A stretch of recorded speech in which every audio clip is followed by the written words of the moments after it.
recalls, and a lot of the emphasis on the FDA website in the past has been about animals shedding salmonella and exposing children and other family members to it. In the last couple of weeks, the FDA has created a tutorial for the public in safe pet food handling. We at FDA have responsibilities for making sure that pet food is safe and nutritious for your pet. We also offer advice for safe handling of pet food and treats in the home. One of the functions of the FDA is to monitor for animal and human health issues related to both foods and feeds. And if you look on their animal health side, you'll notice that there have been a number of recalls in recent years due to salmonella contamination of pet foods. On average, 60 pet food or treat products are recalled each year due to salmonella contamination. Now, where that's coming from, and one of the thoughts often has been that in feed-grade ingredients, there may be bacteria, and these are bacteria that come from the GI tract. There are things like E. coli, Salmonella, Listeria, Campylobacter.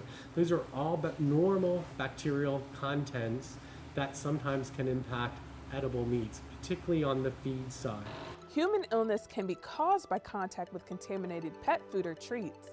In one recent outbreak, more than 20 cases of human illness were linked to dog food made at one plant and contaminated with salmonella. It's been often thought that one of the sources for salmonella in particular, salmonella is a bacteria that's very hardy in the environment.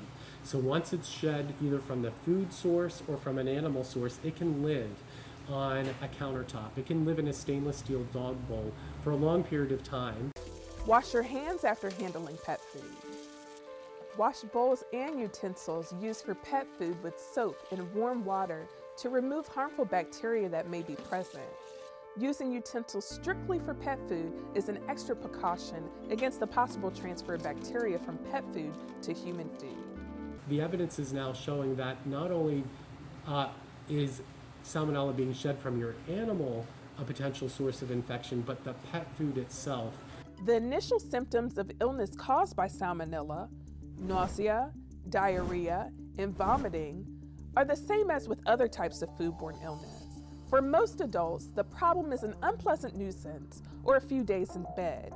But for young children, older adults, or individuals with suppressed or compromised immune systems, the illness caused by these foodborne bacteria can be very serious or even deadly. It's really scary if the FDA is now saying, make sure you feed your animals outside, that you clean the dog bowls and don't bring them in the house and use separate utensils.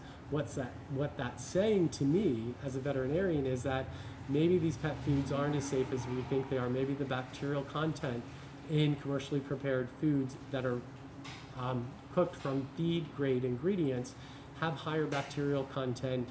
Bacterial contamination is one potential problem with pet food, but there are others, like contamination with chemicals or toxins, or including too much or too little of certain ingredients during